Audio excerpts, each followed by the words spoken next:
Good day, everyone. We're diving deep into a document that's more than just numbers. It's a roadmap, a statement of priorities, and frankly, a political battleground in the making. I'm talking about the White House's proposed budget for fiscal year 2026. Now, I've spent countless hours sifting through these proposals, looking at the fine print, and connecting the dots because what's laid out here will have ripple effects across the country, touching communities, industries, and potentially your wallet. It's a budget that signals some very significant shifts, some deep cuts in places we haven't seen targeted this aggressively in a while, and it sets the stage for some major policy debates in the months ahead. This isn't just about Washington, D.C. insiders and political maneuvering, though there's plenty of that, believe me. This is about understanding the direction the administration wants to steer the country. We're seeing a clear attempt to rein in spending in certain areas while bolstering others, and the choices made here, the programs on the chopping block and the investments being championed, tell a compelling story. It's a narrative of fiscal conservatism clashing with existing commitments, and the implications are far-reaching. We need to look beyond the top-line figures and examine the specific impacts. So what I want to do today is walk you through 5 critical takeaways from this 2026 budget proposal. These are the things you absolutely need to know to understand what's at stake. We'll look at who wins, who loses, and what the big fights are going to be as this budget makes its way, or tries to make its way, through Congress. Let's get right into it, because there's a lot to unpack, and the details, as always, are where the real story lies. Right off the bat, what jumps out from this budget is the sheer number of federal programs facing significant cuts or outright elimination. We're not just talking about minor trims here. For many, the proposal is to zero out funding completely. The administration's rationale, as stated, is that these programs are either duplicative, meaning their functions are supposedly covered elsewhere, or they're simply not aligned with current administration priorities. This is a stark message. It signals a fundamental reassessment of what the federal government should and shouldn't be funding, and it's a move that will undoubtedly spark intense debate and strong opposition from those who rely on these services. It's a direct challenge to the status quo for many long-standing initiatives. Let's look at some specifics because the names on this list are significant. The Low-Income Home Energy Assistance Program, or LIHEAP, which helps vulnerable households pay their heating and cooling bills, is slated for elimination. Think about the impact on seniors and low-income families, especially in states with extreme weather. Then there's Job Corps, a program offering free education and vocational training to young adults. Also on the chopping block, Community Development Block Grants, which funnel federal dollars to local communities for a wide range of projects, from infrastructure to affordable housing. These aren't small, obscure programs, they have a real footprint across the nation. The decision to target these specific initiatives tells us a lot about the administration's fiscal philosophy. It's a move towards a smaller federal footprint in social welfare and community development, at least in these targeted areas. The argument will be made that these are tough but necessary choices to control spending. However, advocates for these programs will argue that these cuts will disproportionately harm the most vulnerable populations and undermine critical support systems. The political fallout from these proposed eliminations will be substantial, and we can expect fierce lobbying efforts to save them.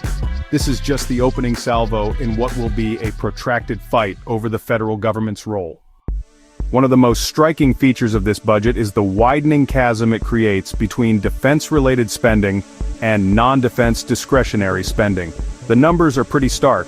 The proposal calls for cutting non-defense discretionary spending by a hefty $163 billion compared to current levels. Let me repeat that. A $163 billion cut. This category covers a vast array of government functions, from environmental protection to education, from scientific research to international diplomacy. It's the part of the budget Congress gets to decide on each year, outside of mandatory spending like Social Security and Medicare. So, a cut of this magnitude is a seismic shift. Now, while non-defense programs are facing the squeeze, the budget proposes a significant increase for defense and border security. We're talking about more money for the Pentagon, for military readiness, for weapons systems, and a substantial boost for agencies involved in border enforcement and immigration control. This clearly signals the administration's top priorities: a stronger military and tighter borders. The contrast couldn't be clearer. If you look at the agency-specific numbers, you see deep cuts proposed for the Environmental Protection Agency, the Department of Education, Health and Human Services, and the State Department, among others. These are agencies whose missions are central to many aspects of American life and global engagement. This reallocation of resources is a fundamental policy statement. It's an assertion that, in a world of limited resources, national security and border integrity take precedence over a wide range of domestic and international programs. The administration will argue this reflects the current global and domestic challenges.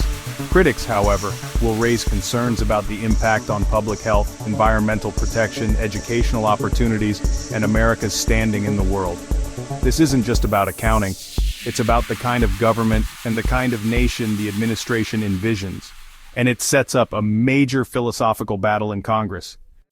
Now, you might think that, with a proposed increase in defense spending, everyone who champions a strong military would be pleased. But that's not entirely the case. We're already hearing from a significant number of Republicans, particularly those known as defense hawks, who are arguing that the proposed increases simply aren't enough. Their position is that, given the global threat landscape, think Russia, China, and other geopolitical hotspots, the Pentagon needs an even larger budget to maintain American superiority and ensure national security. They see the administration's proposal as falling short of what's truly required to meet these challenges head-on. Their arguments are multifaceted. Some point to inflation, saying that the proposed increase, once adjusted for rising costs, doesn't represent a real growth in buying power for the military. Others are concerned that the baseline defense budget relies too heavily on anticipated separate legislation, like supplemental emergency funding bills to cover critical needs.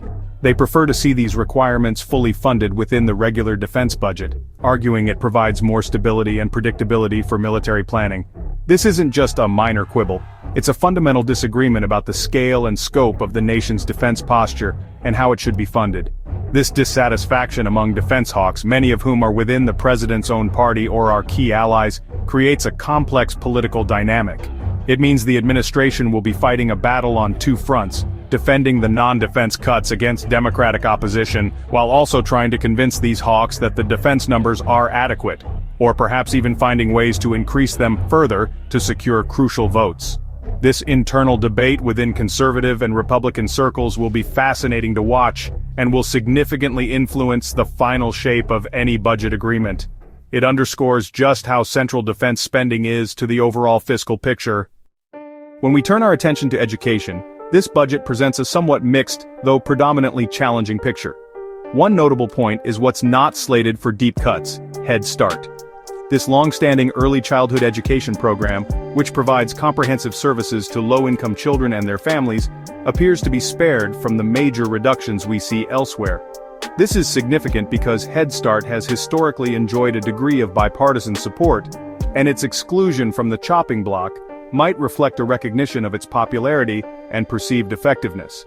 It's a small island of stability in an otherwise turbulent sea for education funding. However, the relative safety of Head Start stands in stark contrast to the fate of other significant education initiatives. The budget proposes substantial reductions, or even complete eliminations for programs like preschool development grants, which aim to improve and expand preschool access. Also facing cuts are TRIO programs, which provide services to help low-income individuals, first-generation college students, and individuals with disabilities enter and complete college. And Gear Up, another program designed to increase the number of low-income students prepared to enter and succeed in post-secondary education, is also targeted. These are programs with a clear focus on equity and access. The overall message here for the education sector is one of fiscal constraint and a shifting of priorities.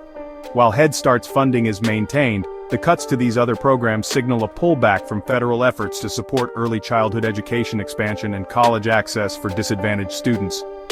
Educators and advocates will undoubtedly argue that these reductions will hinder efforts to close achievement gaps and limit opportunities for many young people.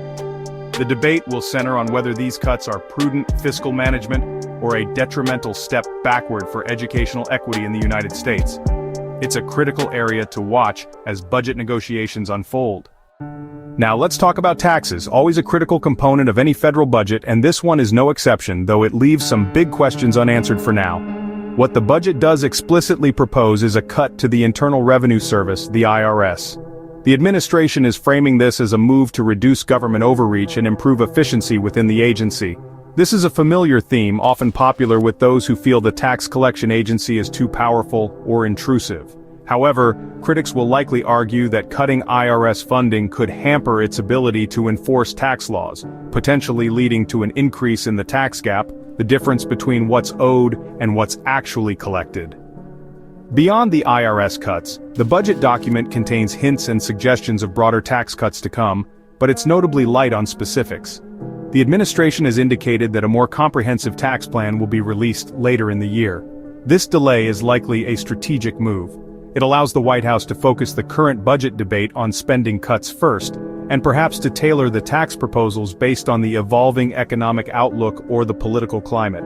It keeps their powder dry on a very sensitive and complex issue. This to-be-determined status for major tax policy creates a degree of uncertainty for individuals and businesses trying to plan for the future.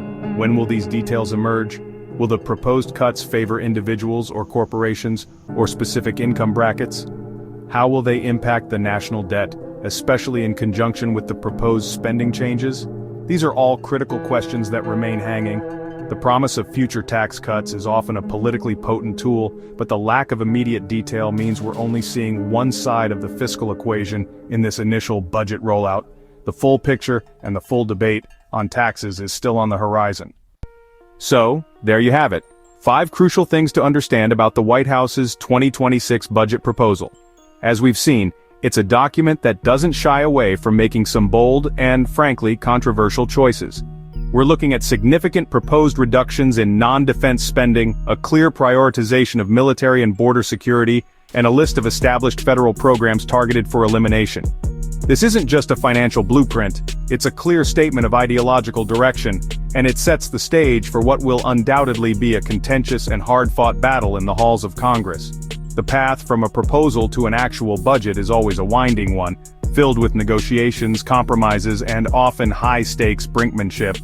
The debates over these cuts, the spending increases, and the yet-to-be-detailed tax plans will dominate much of the political conversation in the coming months. It's essential for all of us to stay informed, to understand what these numbers truly mean for our communities, for our economy, and for the services we rely on. This budget touches every single American in one way or another. My job, and what I hope I've helped with today, is to cut through the noise and give you the straight facts and the critical context. This is just the beginning of the process. Keep watching, keep questioning, and keep engaging with these important issues.